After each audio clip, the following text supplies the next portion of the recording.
اولاد نہیں ہے، ان کے پاس اگر اولاد ہے تو وہ اس میں کچھ اضافہ چاہتے ہیں، جیسے کہ میرے بیٹے کا صاحب ایک ایشو ہے یہ جو بچوں کو کفالت گارڈین شپ دے دیتے تھے جی.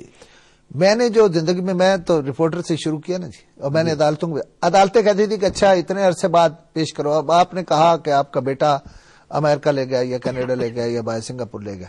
سوال یہ ہے کہ وہ جو عدالتوں کا حکم ہوتا تھا، اب یہ جو جب بچوں کی گارڈین شپ دیں گے تو ہمیشہ کے لیے ہوگی.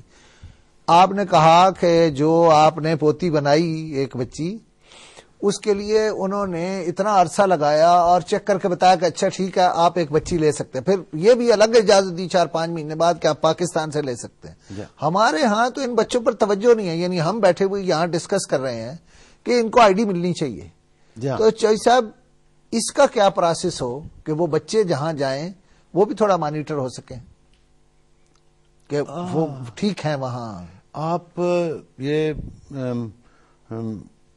سن کے حیران ہوں گے کہ تمام جو ایڈوانسڈ ممالک ہیں وہاں پر ایسے بچوں کے لیے ایک باقاعدہ محکمہ ہے اور وہ ان کا بہت خیال کرتے ہیں اور ان کی پروگرس دیکھتے رہتے ہیں.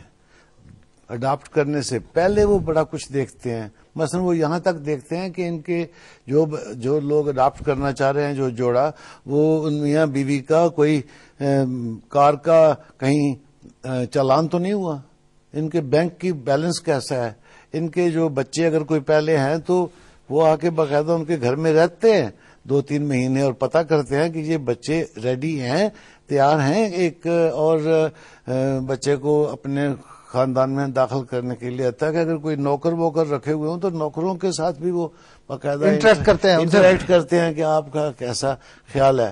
تو پوری طرح سے پھر سوسائٹی میں جج کرتے ہیں. آپ تو کہہ رہے تھے کہ جو گھر میں پہلے بچے ہیں آپ کے جو پوتے پوتی ہیں ان سے بھی پوچھا کہ آپ کی ایک بہن آ رہی ہے. آپ پوچھا نہیں جی، باقاعدہ 2 مہینے گھر میں رہے وہ ان کا نمائندہ. جہاں تو میرا مطلب ہے کہ اور پھر بعد میں تو صاحب ہم تو ایسے ہیں جہاں یعنی ادارے کے بجائے ہم ابھی بیٹھے ڈسکس کر رہے ہیں کہ ان کو آئی ڈی کیسے دیں. یہ تو مہربانی ہے نا ان کی کہ انہوں نے ایک ادارہ بنا دیا شہرباز خان صاحب نے اور خدائی خدمتگار بن گئے. ہمارے ہاں تو کوئی ہوتا نہیں ایسے بچوں کو دیکھنے والا. اور اس وقت جو بچہ چند گھنٹے کا ہے تو چوئی صاحب اس کے لیے پولیٹیکلی کیا کیا جائے؟ پولیٹیکلی ہم نے آپ کے سامنے کیا عرض کریں اور بیرسٹر صاحب کے سامنے، پولیٹیکلی جب کوئی اس قسم کا کام ہونا اس کے لیے کوئی ایک آدمی شریدہ سر قسم کا چاہیے جو لیڈرشپ اس کی لے لیتا ہے کہ میں نے یہ کام کروانا ہے. ایک ہی ایم این اے کافی ہے جو یہ چاہے کہ میں نے یہ قانون پاس کروانا ہے، کوئی نہیں اس کو روکے گا اور سب ٹھیک ہو جائے. ایک ہی ایم پی اے کافی ہے جو صاحب ہم ایک اعلامیہ تو جاری کریں کہ ہم 4 جو شوریدہ سر ہیں بالکل جو پارلیمنٹ کا حصہ نہیں ہے ہم اس سے شروع کریں. کیوں بیرسٹر صاحب؟ بالکل بالکل. اس سلسلے میں آپ نے یہ مہربانی کیا جیسے شہرباز صاحب نے فرمایا کہ یہ آپ اس ایشو کو یہاں پر لائے ہیں اپنے ٹیلی ویژن پہ. کس نے اس کے اوپر مضمون لکھا ہے پچھلے 62 سال میں؟ کس نے اس کو ٹیلی ویژن پہ اجاگر کیا ہے؟ کس نے بیرسٹر صاحب اس کو سامنے؟ بیرسٹر صاحب اب یہ جو ایشو آیا جو چوئی صاحب نے کہا کہ وہاں اگر بچہ لینا ہے تو اس کے لیے باقاعدہ ایک پروسیس ہے، یعنی 1.5 سال لگا. ہمارے ہاں یہ کہتے ہیں کہ ہم 6 مہینے تک رکھنا چاہتے ہیں. دیکھیے ابھی تو ان سے میں نے پوچھا نہیں کہ وسائل کیسے ہیں، کس طرح سے یہ چلا رہے ہیں. ہو سکتا ہے بالکل ایک اور کہانی ہو، ان کے لیے جینا مرنا مشکل ہوا ہو اور بچوں کو رکھنا مشکل ہوا ہو. یہ تو کہہ رہے تھے میں وسائل کے سلسلے میں ملک صاحب سے بات کروں گا. مجھ سے ضرور کریں گے، میں تو حاضر ہوں. میں چوئی صاحب آپ کو پتہ نہیں، میں تو صبح و شام اب اخبار نویسی اور یہ جو اس طرح کا کام ہے لکھنے پڑھنے والا، اس سے زیادہ وقت دیتا ہوں اس کو. اور اس کے لیے اللہ نے بڑا کرم کیا. میں تو کہہ رہا ہوں مطلب کوئی اس میں مذائقہ نہیں ہے کہنے میں کہ جو لوگ سن رہے ہیں جو دیکھ رہے ہیں بالکل ان کے ساتھ آنا چاہیے. سب کو ہمارے معاشرے کو پورا اکٹھا کام کرنا چاہیے. بیرسٹر صاحب آپ فرمائیں یہ جو کچھ چوئی صاحب نے کہا، جو کچھ شہرباز خان صاحب نے کہا، اب اس میں کیا کریں، پیش قدمی کیسے کریں؟ یہ بڑا بنیادی سوال آپ نے اٹھایا تھا کہ ان بچوں کو گارڈین شپ جو دے دی ان کا خیال کون کرے گا. وہ بات سمجھنے والی ہے. دیکھیے انٹرنیشنل لا میں اس کی لفظ استعمال کرتے ہیں best interest of the child. یہ جو کنونشن ہم نے سائن کیا ہے اس میں لفظ لکھا ہوا ہے. ہمارا جو پرانا لا ہے مسلم لا، اس میں ہم ویلفیئر دا چائلڈ استعمال کرتے ہیں. ٹھیک. یہ طے کرنا جج کا کام ہے یا کسی بھی اتھارٹی کا کہ یہ بچہ جو لاوارث ہے یا یتیم ہے یا جو بھی ہے اس کا انٹرسٹ کیسے پروٹیکٹ ہو سکتا ہے. جب یہ آپ طے کرنے بیٹھیں گے تو آپ یہ ضرور دیکھیں گے کہ جو اسپائرنٹ ہے جو چاہتا ہے وہ کون ہے. اس کے لیے جو ویل سوسائٹیز ہے انہوں نے ایک بڑی چیک لسٹ بنائی ہوئی ہے. ہمارے انہوں نے تو بنائی ہوئی ہے، انہوں نے 1.5 سال لگایا، ادھر خواہش تھی انہوں نے لے لیا. اب وہ کہتے ہیں ہم تو 6 مہینے تک نہیں رکھنا چاہتے، اس سے زیادہ. ہمارے ہاں چونکہ یہ اس طرح کا کبھی لا بنا ہی نہیں، جو لا بنے ہم جو کہہ رہے ہیں اس میں کیٹیگرائز کر لیں. ٹھیک. گارڈین وارڈ کا تو ایک لا ہے.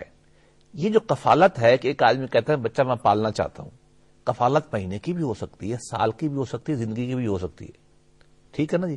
کفالت ایسے بچوں کی بھی ہو سکتی ہے جن کے والدین اون کرتے ہوں. کفالت ان کی بھی ہو سکتی ہے جن کے والدین ہیں اون نہیں کرتے، جن کے بارے میں آج مطلب ہم چھپ کے بات کر رہے ہیں. یہ تمام الگ الگ کیٹیگریز ہوں، ان کا الگ الگ پیمانہ بنایا جا سکتا ہے. بیرسٹر ظفر اللہ خان صاحب، ایسے ایسے واقعات بھی ہوئے، مثلا چودھری انور جی صاحب چلے گئے، ان کا میں یہ بچہ ایک لینا چاہتا ہوں، اڈاپٹ کرنا چاہتا ہوں. اب یہ بھی کہہ رہے ہیں کہ میں اس بچے کا نام ابھی سے اتنی جائیداد کراتا ہوں جی. لیکن اس بچے کا تو ایشو ہو رہی ہے، اگر جائیداد بھی کرا اس کی تو آئی ڈی ہی نہیں، مطلب اصل ایشو تو ہے اس بچے کی آئی ڈی اور پھر اس کی سپردگی. ان تمام کے معاملات کے لیے الگ الگ چیک لسٹ بنا کے الگ الگ لا میں کرائیٹیریا بنانا انتہائی آسان کام ہے، کوئی مشکل کام نہیں ہے. دنیا کا ایکسپیرینس ہمارے پاس موجود ہے، کامن لا کا ہمارے پاس موجود ہے، بزرگ بیٹھے ہوئے ہیں. اچھا دوسرا پہلو بھی دیکھنے والا، جیسا آپ نے کہا نا کرے گا کون. دیکھیے پاکستان میں جہاں بے پناہ خرابیاں ہیں وہاں ایک بات طے ہے کہ پیسہ دینے میں لوگ بڑے سخی ہیں. ٹھیک. ہارورڈ یونیورسٹی نے آغا خان والوں چوہدری صاحب کہہ رہے تھے جی اس طرح کے لوگ میں بیرسٹر صاحب میں کہہ رہا ہوں مجھے لوگ پیسے بھیجتے یقین ہونا چاہیے. آغا خان فاؤنڈیشن نے ہارورڈ کے پروفیسروں سے ریسرچ کروائی، سینٹر فار فلانتھروپی اور آج کل وزیر ہیں خاتون جنہوں نے اسٹڈی کروائی تھی. میں نے وہ اسٹڈی پڑھی ہے، یہ 2002 میں آئی تھی. وہ کہتے ہیں کہ 70 بلین روپیہ 70 ارب روپیہ لوگ چیریٹی میں پاکستان دیتے ہیں. آمدنی سے اگر ریشو گنائیں تو پاکستان میں خیرات پہ دینے والوں کی دنیا میں ہائیسٹ ہے. یہ ہمیں بطور قوم بعض اوقات کچھ اچھی چیزیں بھی ہمیں خوش ہونا چاہیے. اتھینٹک اسٹڈی ہے American professor of Harvard university کی. لوگ تیار ہیں اگر ہم انیبل کر دیں ان کو جیسے 6 مہینے چکر انہوں نے لگا لیے، بعض لوگ نہیں لگاتے چکر. بعض کا ضروری بھی ہے کہ بچہ بعد میں ابیوز نہ ہو، اور بعد میں کیسا خیال کر کے دیکھو سوشل ویلفیئر ڈپارٹمنٹ کیا کرتا ہے.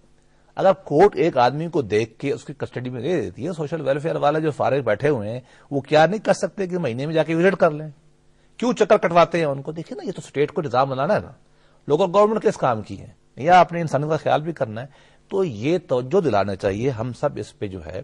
بلکہ میری تو خواہش ہوگی کہ آپ تمام جو حکمران پارٹیاں ہیں تمام ان کو کہیں کہ بھائی ایک اچھا ایشو ہے، آپ مہربانی کریں. ہم بھی دوستوں سے کہتے ہیں اور سوسائٹی یقین کریں. زلزلہ آیا نا جی، میں اس میں کام کرتا تھا، لوگ ہمیں کہتے تھے ہمیں بچہ چاہیے جیسے انہوں نے کہا. اب بات یہ ہے اس کا لینے کے پروسیجر بڑا ڈیفیکلٹ ہے. لیکن اسی میں دیکھیے نا، مجھ سے بھی کئی لوگوں نے رابطہ کیا، لیکن اس میں یہ تھی کہ کچھ لوگ وہاں سے جو بچیاں رہ گئی وہ ابیوز ہو جاتی ہیں، ابیوز ہوئی. ہاں نہیں بالکل صحیح بات ہے. اس لیے کورٹ کا ہونا ہم تو کہتے ہیں ضروری ہے، لیکن یہ بات کوئی بیٹھ کے سوچو صحیح نا کہ ضرورتیں کیا ہیں، مسائل کیا ہیں، حل کیا ہے، اس کے بعد مانیٹرنگ کیا ہوگی. کوئی اتنا بڑا راکٹ سائنس نہیں ہے، دنیا میں ہو رہا ہے نا. یہ صاحب بات کاٹ رہا ہوں ملک صاحب، یہ ایسے کرتے ہیں. آپ نے کہا کہ یہاں پر 4 شریعت سر بیٹھے ہیں کہ بیرسٹر صاحب سے یہ گزارش کرتے ہیں کہ یہ وہ قانون بنا دیں. جب اس کی ڈرافٹنگ ہو جائے تو پھر آپ کے بھی بہت چاہنے والے ہیں ایم این ایز اور سینیٹرز اور ایم پی ایز، ہم بھی کسی کی محنت کر لیں گے. محنت کرتے ہیں، انہوں نے دعوت دیتے ہیں اسلام آباد میں دعوت دیتے ہیں، تو پرائیویٹ بل کے طور پہ پیش کر دیتے ہیں. دیکھیے اگر آپ اجازت دیں تو میں شیرباز صاحب آپ سے مثلا آپ کو جو بچے ملتے ہیں، آپ کل گفتگو میں جب ہم اس پروگرام سے پہلے بیٹھے تھے تو آپ نے بتایا کہ کچھ بچے ان میں سے اب نارمل ہو جاتے ہیں، یعنی وہ جب ان کو پھینکا جاتا ہے یا کہیں رکھا جاتا ہے تو کوئی ایک آدھ واقعہ سنا دیجئے کہ آپ کو پھر کیا مسائل ہیں، اس لیے کہ وہ بچے تو کوئی اڈاپٹ کرنے کو تیار نہیں. میں شکریہ، میں ضرور وہ بھی سناؤں گا، اور ساتھ ساتھ جو ابھی جو جس موضوع پہ بات ہو رہی تھی جو لیگل وہ چیزیں ہیں، میں اس میں گزارش کرنا چاہ رہا تھا کہ ہمیں بحیثیت ایک آرگنائزیشن کے جتنی آسانی کینیڈا میں بچے کو مانیٹر کرنے میں، اس کا فالو اپ کرنے میں ہو رہی ہے اس وقت، جتنی یو ایس اے میں ہو رہی ہے،